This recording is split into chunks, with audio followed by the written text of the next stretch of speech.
Cláudia perguntou o seguinte. A pergunta é: a desconsideração da pessoa jurídica, quando se tratar de profissões regulamentadas, quando for empresa individual. Quando faz a sociedade unipessoal limitada, esse risco diminui? Ou na essência ele ainda permanece?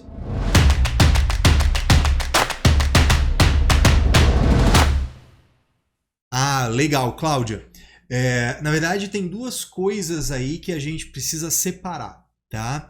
Quando você fala desconsideração, a gente está indo para um instituto do direito civil, que é a desconsideração da personalidade jurídica.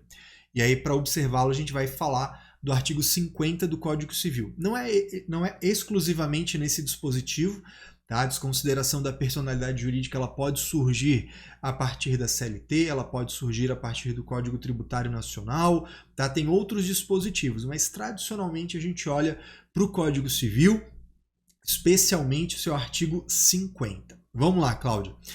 Quando eu falo de desconsiderar a personalidade jurídica, eu estou falando o seguinte: existe uma pessoa jurídica e, por algum motivo, tá? E aí tem as previsões na legislação, e aí cito o artigo 50 do Código Civil, né? Judicialmente, alguém pode chegar para o juiz e falar lá: meu querido juiz, tá vendo essa empresa ali, ó? Ela é uma pessoa jurídica. Só que eles incorreram em alguma característica, em alguma coisa que está prevista lá no artigo, e para esses fins específicos, para essa coisa específica que aconteceu, eu quero que o senhor juiz desconsidere a personalidade jurídica daquela empresa.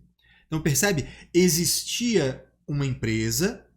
aliás, uma empresa que tem segregação em relação aos seus sócios, ou seja, é uma pessoa jurídica que existe de fato e de direito e que, por algum motivo, por algum perrengue, por alguma enrolação aí, vai ter a desconsideração da sua personalidade jurídica para aqueles fins específicos. Isso é a desconsideração da personalidade jurídica, tá legal? Então, vou dar um exemplo mais prático. Caio, ficou meio confuso para mim. Eu vou ser um pouco mais prático, Cláudio. Imagina o seguinte: você tem uma empresa, só que você, sapequinha. Sei. Você, sapequinha, vai lá e mistura o caixa da pessoa física com o da pessoa jurídica, né? Então, a Cláudia tá lá e ela, preciso ir lá no fazer compras, né? Vou lá no Carrefour fazer minhas compras, vou lá no Extra fazer minhas compras. Aí, não tô com dinheiro aqui. Ah, já sei, tô com o cartão da empresa, passa no cartão corporativo, né? Ou então, né, ela tá olhando lá, preciso comprar aqui umas máquinas para minha empresa, para mudar aqui o escritório e tal. Mas eu vou fazer essa compra, eu acho que eu vou aproveitar e vou comprar na pessoa física, no cartão da pessoa física, porque eu vou ter mais milhas, né? E daqui a pouco ela vai fazer um passeio com a família, né? Vai para Gramado, não, já sei, vou passar no cartão corporativo, porque daí a empresa paga, né? Enfim, reiteradamente a Cláudia vai misturando a pessoa física com a pessoa jurídica. Esse é um motivo para se requerer judicialmente a desconsideração da personalidade jurídica, tá? Então, esse é um exemplo, né? Quando reiteradamente a pessoa física paga a coisa da jurídica, a jurídica paga a coisa da física, você tem ali uma confusão patrimonial que pode sim ser argumento para desconsiderar a personalidade jurídica de uma empresa, tá bom? Só que não é disso que a Cláudia está perguntando. Tá brincando comigo? O que acontece? A Cláudia ela fala a expressão desconsideração da personalidade jurídica, né? A Cláudia fala isso. Então, a gente, né, tá lendo aqui a dúvida da Cláudia não é exatamente sobre a desconsideração da personalidade jurídica. Ela fala isso no começo da pergunta, mas, na verdade, ela está falando aqui de profissões regulamentadas, né? E quando for empresa individual e se fazer limitado unipessoal, diminui ou não esse risco. Na verdade, o assunto não é desconsideração da personalidade jurídica, é a equiparação à pessoa jurídica. Tá? Aqui que a gente está com a dúvida, né? A gente lendo aqui a dúvida da Cláudia, isso fica bem claro, né? E se a gente não está atento, responde uma coisa diferente. Vamos lá. O que você está questionando aí é o parágrafo único do artigo 966 do Código Civil, tá? Que é um pouquinho diferente do que a gente estava falando antes. O que diz ali? Seguinte, olha,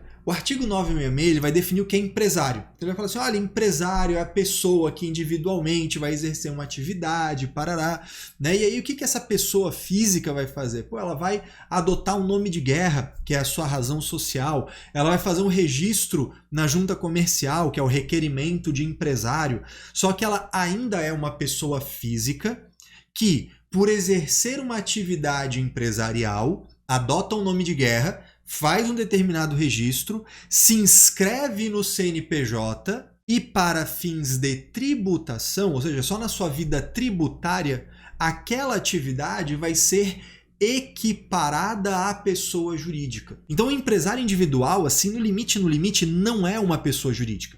O empresário individual é uma pessoa física que exerce uma atividade de forma organizada, de forma contínua, com finalidade de lucro, evidentemente, e aí por isso a legislação tributária o trata como se fosse uma pessoa jurídica, mas não é de fato, tá?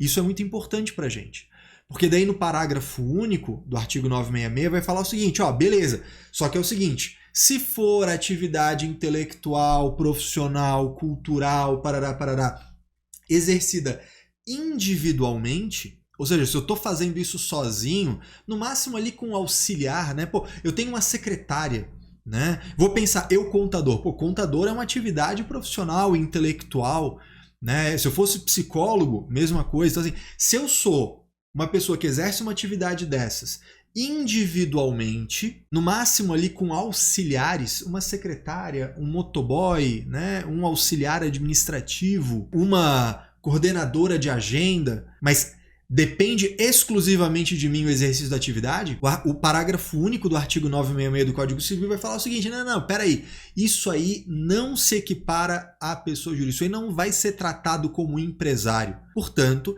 a Receita Federal tem todo o direito de tratar essa pessoa como pessoa física. Tá? Ah, mas ele fez registro na junta, ele fez inscrição no CNPJ. Não importa.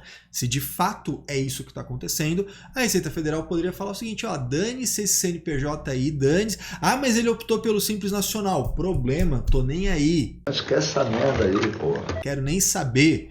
Né? Eu sou a Receita Federal, tu tá achando que tá falando com quem?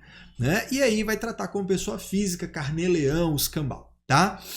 Agora, é completamente diferente a sociedade limitada.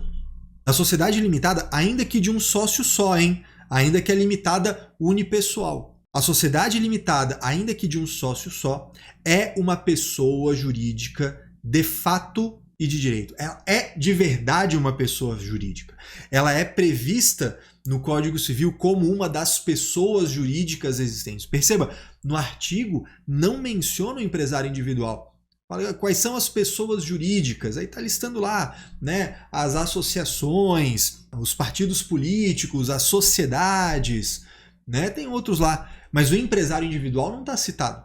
Tá? Então é completamente... Ainda que você olhe, é uma pessoa só com um CNPJ, são coisas completamente diferentes. Então, quando eu tenho uma sociedade limitada, ainda que de um sócio só, ainda que exercendo uma atividade intelectual, né, contabilidade, fisioterapia, medicina, psicologia, o que quer que seja. Ainda que seja uma pessoa só, exercendo uma atividade regulamentada, como foi o caso que a Cláudia perguntou, sendo uma sociedade limitada, não há risco de alguém falar assim, não se equipara à pessoa jurídica.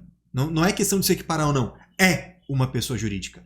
É de verdade uma pessoa jurídica, não precisa olhar se ela se equipara ou não. Beleza? Cláudia, espero que tenha ajudado você com a sua dúvida.